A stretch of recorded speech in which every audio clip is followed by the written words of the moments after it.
Assalamualaikum warahmatullahi wabarakatuh. Perkenalkan, nama saya Isnaini Nurrohmah, jurusan PGMI atau Pendidikan Guru Madrasah Ibtidaiyah dari UIN Maulana Malik Ibrahim Malang. Video ini saya buat untuk memenuhi tugas mata kuliah Penelitian Tindakan Kelas atau PTK. Nah, di sini saya akan membahas mengenai proposal yang sudah saya buat beberapa waktu yang lalu, yang berjudulkan Upaya Meningkatkan Keterampilan Menulis Huruf Tegak Bersambung melalui Pendekatan Keterampilan Proses pada siswa kelas 1 di SDN 2 Mrenggolo, Kabupaten Kediri. Nah, fokus pembahasan saya kali ini terletak pada bagian bab 2 atau kajian pustaka. Nah, menurut Prof. Situmorang dalam bukunya yang berjudulkan Penelitian Tindakan Kelas pada halaman 104-106, beliau menyebutkan bahwa kajian pustaka juga disebut sebagai studi pustaka atau tinjauan pustaka. Menurutnya, kajian pustaka ini adalah hal yang sangat penting karena kajian pustaka merupakan penyajian pertanggungjawaban terhadap literatur atau pustaka-pustaka yang telah ditelaah yang berhubungan dengan topik penelitian yang sedang dilakukan. Dalam kajian pustaka akan memperlihatkan bagaimana alur pemikiran peneliti dalam menelusuri kajian ilmu yang sejenis yang sudah dirangkum oleh peneliti. Kemudian perlu kita ketahui bahwa penelitian merupakan salah satu proses pengembangan ilmu pengetahuan. Oleh karena itu, dalam kajian pustaka harus bersifat lengkap, tuntas, jujur, dan tidak bias. Artinya, sebuah kajian pustaka tidak boleh memperlihatkan kita mengabaikan penelitian. Terus tidak boleh mengabaikan tulisan atau karya orang lain yang telah dipublikasikan. Nah, studi pustaka ini akan lebih lengkap lagi jika dapat ditelusuri pada jurnal ilmiah mutakhir yang telah dipublikasikan secara profesional dan komunikasi personal. Ada beberapa pedoman yang harus diperhatikan dalam menulis kajian pustaka. Yang pertama, buktikan bahwa literatur yang digunakan telah dikumpulkan dan dipahami mulai dari artikel terbitan paling tua hingga yang terkini yang diperoleh dari berbagai sumber bacaan. Yang kedua, sumber bacaan yang dikutip hanya yang relevan dengan topik penelitian yang sedang dilaporkan. Kita tidak boleh memaksakan sumber bacaan yang akan kita gunakan karena tidak menjadi suatu masalah apabila rujukan yang kita pakai itu sedikit ataupun banyak, tergantung pada topik penelitian. Jadi kajian pustaka harus bersifat memadai dan harus tuntas untuk dibahas. Yang ketiga, memuat komponen penelitian berisikan subtopik yang digunakan sebagai landasan penelitian. Nah, hal ini memuat dasar pemikiran, komponen penelitian, dan alternatif pemecahan masalah. Yang keempat, memuat tujuan penelitian. Karena dengan adanya tujuan penelitian akan diperoleh gambaran hasil penelitian terhadap kegiatan penelitian yang kita lakukan. Nah, pada proposal saya kali ini ada 6 poin penting yang saya bahas. Yang pertama, pengertian keterampilan menulis. Yang kedua adalah tujuan menulis. Yang ketiga adalah pembelajaran menulis permulaan. Yang keempat adalah pengertian menulis huruf tegak bersambung. Yang kelima adalah manfaat menulis huruf tegak bersambung. Dan yang terakhir atau yang keenam adalah pendekatan keterampilan proses. Langsung saja, yang pertama mengenai mengenai pengertian keterampilan menulis. Nah, di awal paragraf saya jelaskan bagaimana pentingnya keterampilan menulis pada siswa. Tuliskan bahwa keterampilan menulis merupakan salah satu jenis keterampilan berbahasa yang sangat penting dan harus dikuasai oleh siswa.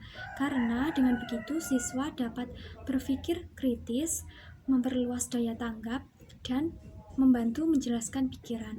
Selain itu, saya juga menjelaskan unsur-unsur dalam kegiatan menulis. Yang pertama adalah penulis atau penyampai pesan, yang kedua, pesan atau isi tulisan, yang ketiga, saluran tulisan, dan yang keempat adalah pembaca atau penyampai pesan. Selain itu, saya juga menjelaskan pengertian keterampilan menulis menurut berbagai sumber. Salah satunya adalah De Liang-ji. Beliau berpendapat bahwa keterampilan menulis adalah keterampilan dalam pembuatan huruf, angka, nama, tanda bahasa apapun dengan menggunakan alat bantu tulis pada suatu halaman tertentu. Hal ini berbeda pengertiannya dengan mengarang. Mengarang adalah salah satu kegiatan seseorang dalam mengutarakan gagasannya dan menyampaikan melalui bahasa tulis kepada khalayak umum untuk dipahami. Di poin ini saya juga menjelaskan kaitannya kemampuan menulis dengan kemampuan membaca. Nah, setiap orang yang ingin memiliki kemampuan menulis yang baik harus memiliki kemampuan membaca yang baik pula, dan harus aktif membaca sehingga menambah jumlah kosakata yang dimiliki. Selain itu, saya juga menambahkan opini pribadi tentang keterampilan mengomunikasikan gagasan itu harus perlu dilatih sejak di bangku sekolah dasar.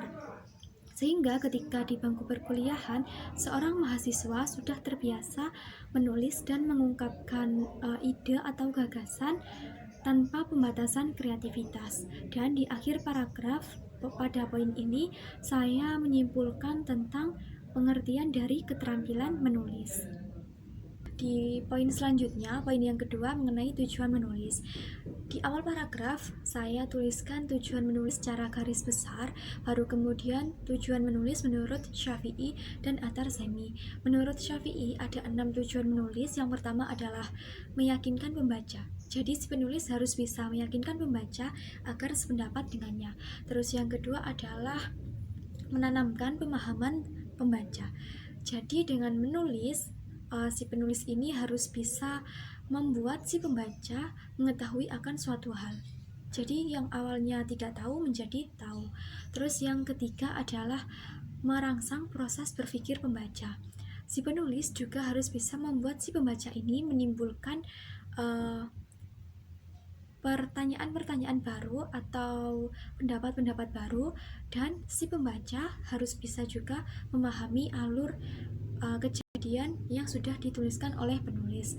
Yang keempat adalah menghibur atau menyenangkan pembaca.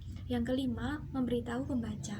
Jadi si penulis harus menyediakan informasi kepada para pembaca akan suatu hal terjadinya di mana pada waktu tertentu. Terus yang keenam adalah memotivasi pembaca. Nah, lanjut di poin ketiga ada pembelajaran menulis permulaan.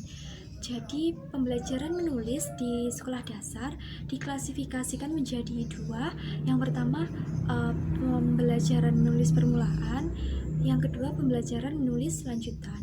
Untuk kelas 1, 2, dan 3 yang digunakan adalah pembelajaran menulis permulaan.